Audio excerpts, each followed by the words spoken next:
I'm not even mad anymore about your complicity in this administration's destruction of U.S. global leadership. I'm simply disappointed. I have to tell you directly and personally that I regret voting for you. Today, the Democrats take the gloves off. We can argue all day about who gets more roasts on Twitter or who gets more TV time, but when it comes down to it, it's the Senate floor that brings out the true and meaningful fire. And today, we'll be witnessing just how Donald Trump is once again up in arms as a top MAGA official was just scorched on the Senate floor. How's it going, everybody? Hunter Avallone here with Occupy Democrats. Welcome back to another video. Now we're gonna get to how exactly this top MAGA official was brutally scorched on the Senate floor in just a moment, but first, are you guys aware of something highly concerning? Donald Trump, with his new big beautiful bill or something, is deliberately saying he only wants to benefit Republicans. I'm going to make a couple of tweaks. I mean, we don't want to benefit Democrat governors, although I would do that if it made it better, but they don't know what they're doing. So we don't want to do any damage to a state. We want to help all the states, but we have governors that are from the Democrat Party. Let's say New York, Illinois, big ones, and let's say Gavin Newsom, who's done a horrible job in California. You know, we want to benefit we want to benefit Republicans because they are the ones that are going to make America great again. The Democrats are destroying our country, and you see that with the past administration, with an open borders policy that allowed 21 million people into our country, and many of those people are stone-cold murderers, killers, and trouble. Yeah. That is pathetic, of course. Trump, you are supposed to be the president of the United States. That means you're the president of everyone. You're not just the Republicans' president, unfortunately. This is honestly despicable, and it shows what Donald Trump's intentions really are. He wants to punish people that don't like him or disagree with him, rather than actually be a mature, grown-up president. And if you need further proof that Trump is just an insecure little baby, during the same appearance, Donald Trump also snapped on a reporter for asking a reasonable question. Andy Harris said that you didn't adequately convince enough people to vote for the bill, the House Freedom Caucus. You mean after this speech? After this speech, that's what you I think so. Well, what do we see at the voters? I think it was a great talk. It wasn't a speech. We talked about things. Who do you work for? Notice. Who? Notice. I don't even know what the hell that is. Get yourself a real job. Let me tell you. Classic Trump, refusing to even answer the question, just jumping straight to ad hominem attacks. All of this speaks volumes to Donald Trump's blatant insecurity, but what's even more obvious is the fact that Trump is planning an extravagant birthday party for himself. Now, the Trump people are claiming this parade is not about him, that it's in honor of the 250th anniversary of the country, one of the anniversary celebrations, and it just happens to be on his birthday, just like he wanted in the first term.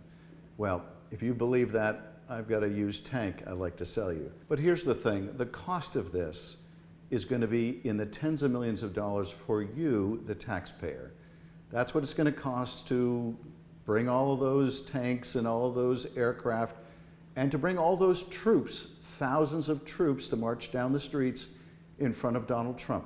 So we can't have health care, but you can have a $45 million birthday party? But things are only getting worse for the birthday boy. That's right, the moment you've been waiting for. Trump is shook as a top MAGA official was just brutally scorched on the Senate floor. Take a look at this. So as a mother, a senator, and a fellow human being, I can tell you that I'm not even mad anymore about your complicity in this administration's destruction of U.S. global leadership.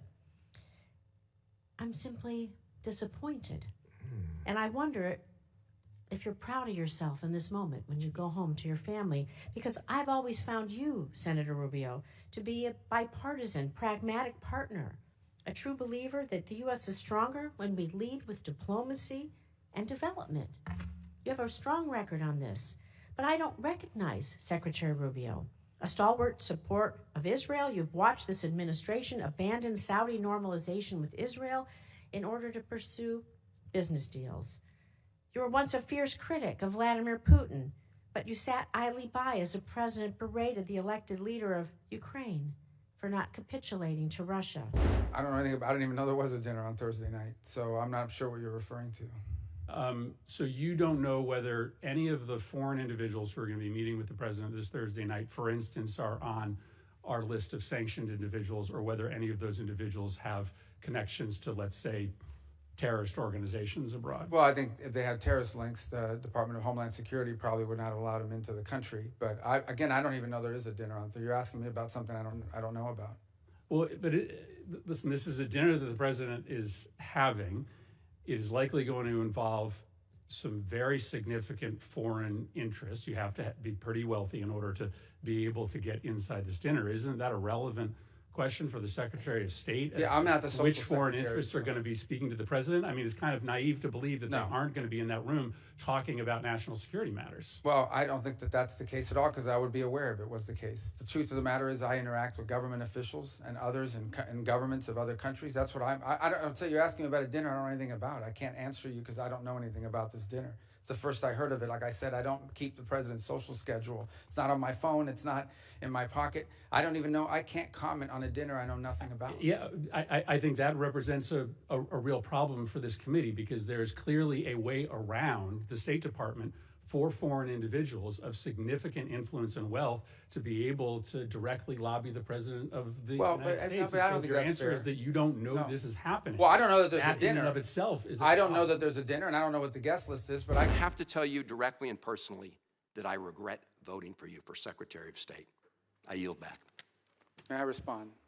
You may sit. Well, first of all, your regret for voting for me confirms I'm doing a good job, based on what I know. Well, that's about just your a record and flippant what you statement, stand Mr. for. Secretary. Can I respond, Mr. Chairman? You may. I didn't ask. Senator, question. please let the secretary have I'd be the floor. happy to, but then I can respond to his. Your time's up, Senator, and willfully used, I might add. Well- Your remarks do not represent the view of this committee. Well, Mr. Chairman- Secretary, please. Well, I'd like to. I can't respond to everything he said because much of these are untrue, but I'll go through a few. First of all, I'm actually very proud of the work we've done with USAID. For example, I don't regret cutting $10 million for male circumcisions in Mozambique. I don't know how that makes us stronger and more prosperous as a nation. I raised don't regret Sudan, Mr. psychosocial support services. I with raised USAID. Sudan, Mr. Secretary. Can I not respond, Mr. Mozambique. Chairman, or do I? Senator, I'd ask you to suspend. You had 7 straight minutes of I chose really to not- use my time that way, Mr. Chairman. That's my right to Please use my suspend, time that way. Secretary Rubio. Well, I can go on. I mean, there's other things here. We spent $227,000 for Big Cat's YouTube channel from USAID. We spent $14 million for social cohesion in Mali, whatever the hell that means. So I can go on and on. I got the list here, and there's more. I didn't even bring the whole list. In the case of El Salvador, absolutely. Absolutely. We deported gang members, including the one you had a margarita with. And that guy is a human trafficker, and that guy is a gangbanger, and the evidence is going to be clear. In the days to come, Mr. you're Chairman, going to see who you went to look, defend. I'm sorry, please, Mr. Chairman. Secretary No. Rubio has the floor. Mr. Chairman, he can't make unsubstantiated comments Senator, like that. Secretary Rubio has the floor. You've had Secretary your time. Rubio should take that testimony to the federal court of the Senator, United States, because well, he hasn't done it under oath. Oof. Maybe that's why Marco Rubio has a resting existential crisis face. I mean, the guy's gone back on everything he claimed to once believe in, and now he's just getting brutalized time and time again.